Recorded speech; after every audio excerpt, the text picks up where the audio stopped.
cenário político e econômico e os impactos na engenharia. Essa é a palestra do engenheiro civil José Carlos Martins, presidente do CEBIC, aqui na 74ª edição da SOEA, Semana Oficial da Engenharia e Agronomia. Doutor José Carlos, primeiro, muito obrigado por nos conceder essa entrevista ao CREA Ceará.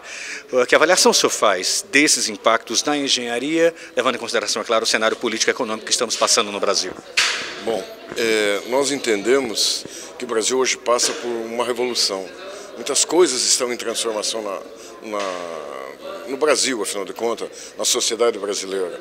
Começando até pela forma como que a sociedade vê a relação do setor público com o setor privado. Nós temos uma revolução que é ligada à taxa básica de juros, que ela está caindo bastante. Nós temos uma série, reforma trabalhista, o setor público não ter recursos para investimento, ele tem que fazer parceria com o setor privado. Tudo isso são fatos novos que estão surgindo. E aí, no nosso entendimento, surge uma oportunidade imensa para a engenharia nacional.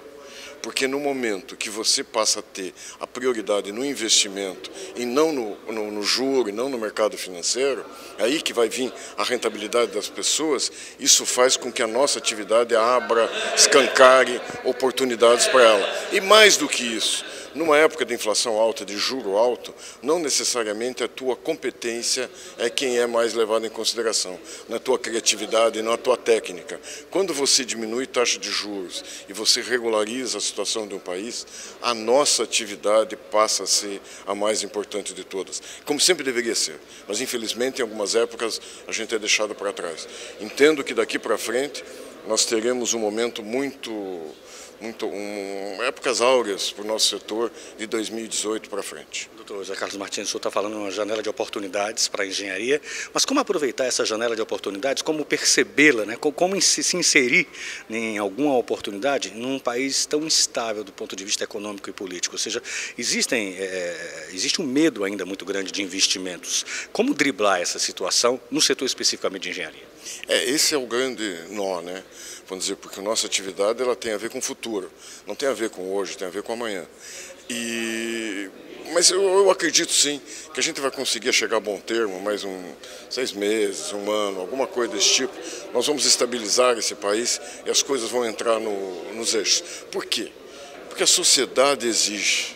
Ninguém aguenta mais essa instabilidade que a gente tem vivido, ninguém aguenta mais, né? Está no momento da sociedade se sobrepor ao Estado. Hoje você vê, o nosso Estado parece que nós temos que trabalhar que nem um louco para poder mantê-lo. Não está correto isso. A gente tem que inverter essa lógica. E eu entendo que ontem, por exemplo, teve uma demonstração muito clara disso, quando o Supremo Tribunal Federal, né, disse que não vai reajustar os seus salários das suas equipes. Ou seja, eles têm, vamos dizer, a autoridade, eles têm a prerrogativa de colocarem o que quiserem. E eles, sentindo-se pressionados, não o fizeram. É sinal que isso aqui começa a se arraigar e eu sou um otimista por natureza, né, e acredito que a gente vai encontrar um caminho correto para a nossa atividade rapidamente. Dentro dessa perspectiva que o senhor acaba de falar agora, existem dois fatos bem interessantes. Um, inclusive, o senhor acabou de citar, a questão da parceria público-privada, que me parece que prefeituras, governos estaduais estão, né, começando a abrir um pouco mais os olhos para isso, e tem a questão também das concessões. Essas concessões também deverão influir nos próximos anos para o setor de engenharia? Olha, isso eu acho que você tocou num aspecto muito interessante. O setor público não tem mais recursos para investimento, nos 3 níveis, municipal, estadual, federal, não tem, não adianta, secou, fonte secou. Só que a demanda pelo serviço público continua. Vai ter que ter creche, tem que ter hospital, tem que ter prisão, tem que ter aterro sanitário, saneamento, tem que ter tudo isso, não adianta. A demanda para o serviço existe. Como que eu supro isso? Não tem outra forma que não seja uma parceria do setor público com o setor privado. E aí é a grande oportunidade da sociedade brasileira. Por quê? Se a coisa for bem feita, é por isso que a CEBIC, quando leva o projeto de PPPs e concessões, ele leva junto com o de ética. Porque isso você tem que ter muito cuidado, ele tem que ser muito bem feito. O cidadão tem que perceber a agregação de valor ao serviço que ele está recebendo. Porque afinal de contas ele vai pagar, às vezes até mais, às vezes até menos. Mas o que é mais importante, a sociedade passa a ser fiscal da qualidade do serviço público. Por que eu digo isso? Os contratos devem ser feitos com cláusula de desempenho. Se aquele serviço está mal gerido, ou ele vai pagar multa, ou ele não vai receber a fatura integralmente. Então a gente tem que ter isso, e aí nós temos que trabalhar como cidadãos, aí é um crescimento da cidadania, é uma bela de uma oportunidade. O Estado não tem que fazer, o Estado tem que planejar, o Estado tem que prover recursos, o Estado tem que regulamentar essas coisas.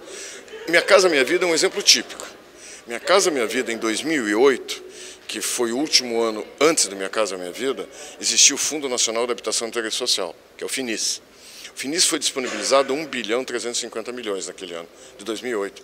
Foi utilizado 300 milhões. Não foi por falta de dinheiro que não teve mais casa, foi por problemas burocráticos. 2009, essa coisa já subiu para 5 bilhões. Em 2014, ela estava em 24 bilhões já, sendo executado. Então vamos lá, o que eu dou Minha Casa Minha Vida como exemplo?